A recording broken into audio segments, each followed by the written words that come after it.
JoAnna Ignace, Coldwell Banker, Dallas Real Estate. Today, we're going to talk about the Flagstaff MLS. I'm going to show you how it works and walk you through a search. So stay tuned.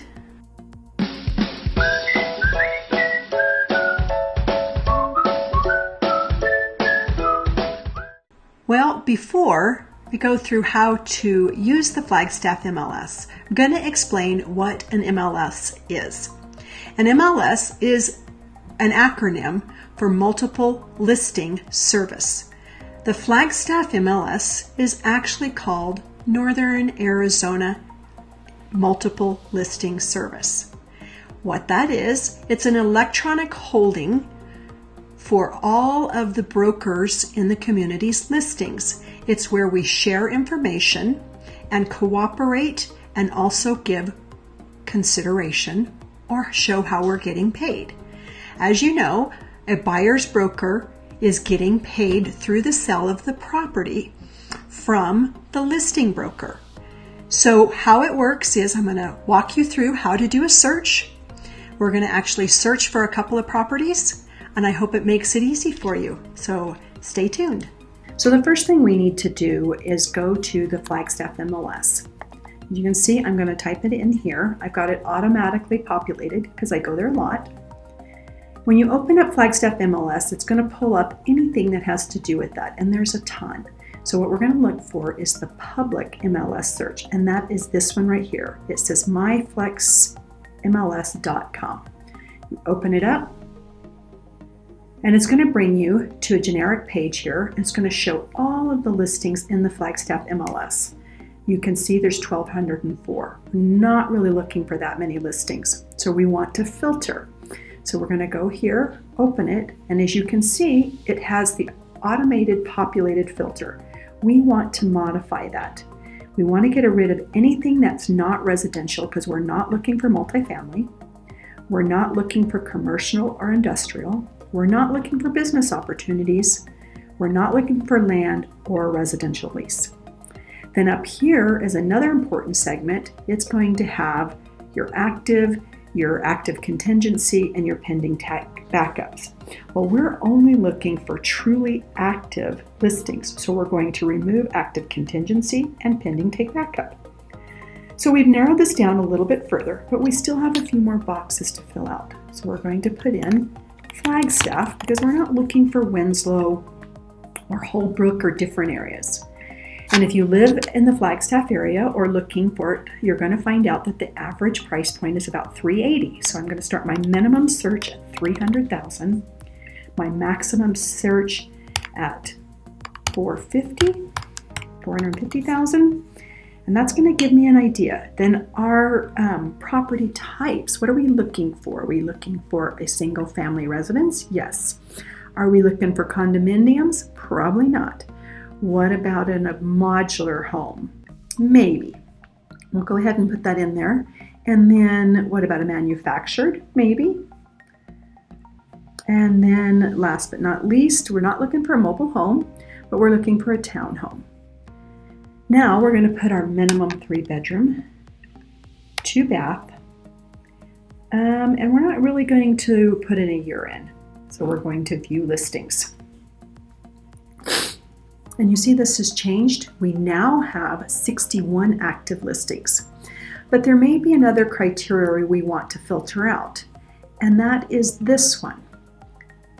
As you can see, that's a pretty picture, but this is a to-be-built home. It's brand new and it hasn't been built. Well, I need to be in my house in less than 3 months. So I'm going to go back and I'm going to refilter. We're going to search back, and we have our filter. It already says edited, but now we want to add a filter, and we're going to put new construction.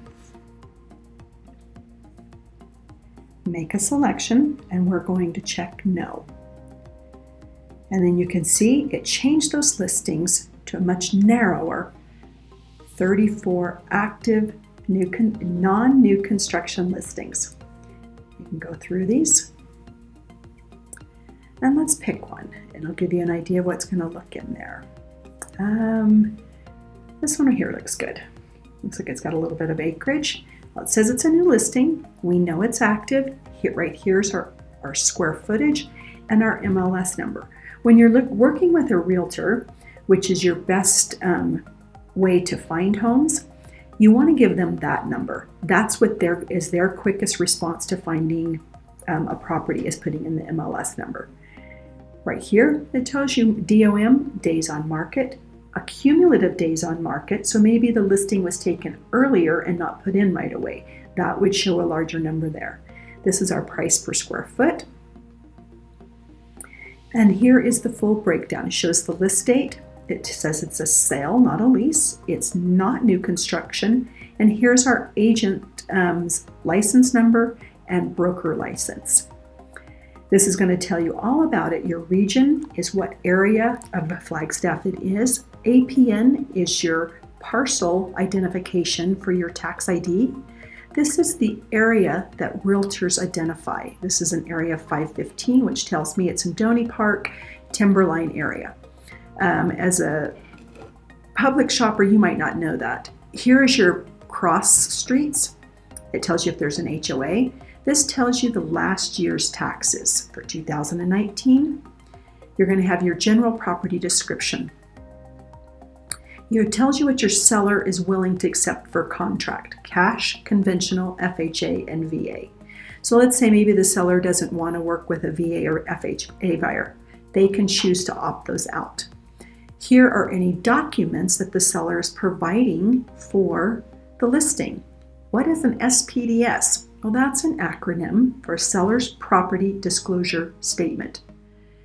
HOA and POA management companies. Those are HOAs or public managed company information, and this particular one does not have one. It tells me a little bit about the living room. We know it has a bar in it. It tells me a little about the kitchen features, the master bedroom, the laundry, and you can see we can go down through each of these: plumbing, utilities available. That's always an important one to look at right there, because you want to make sure that you, and especially in Flagstaff, that you've got electric, what kind of sewer, and if you've got water, and that's going to be down in the next one right here, because a lot of our properties here are on hall water and are on septic and not attached to sewer. So then down here, I can share that listing. I can email it to my realtor and say, hey, this is a property I'd like to set up a showing for. You click email, and you can email that listing out. All right, so now we're going to go back. Right here's the back. And then we changed this listing to show no new construction. We actually can go down here and change that to yes. And as you can see, it changed our view count to 27 listings. And here are all the new constructions. I'll give you an idea of what's out there in new construction. I hope this helps you understand how to use our public MLS for the Flagstaff, Arizona. So if you have any questions, please feel free to reach out to me. Thanks. Now that we've done a search, I hope you saw that it wasn't that complicated. Please feel free to follow the link below and try it out for yourself. If you're looking for a property, it still is best to contact an associate broker or realtor like myself, as we know where these properties are, and we watch the MLS daily to see what new listings are coming on, what's been sold, and what is active. So I hope you enjoyed it. Please comment, like, and share, and subscribe. Thanks. Have a great day.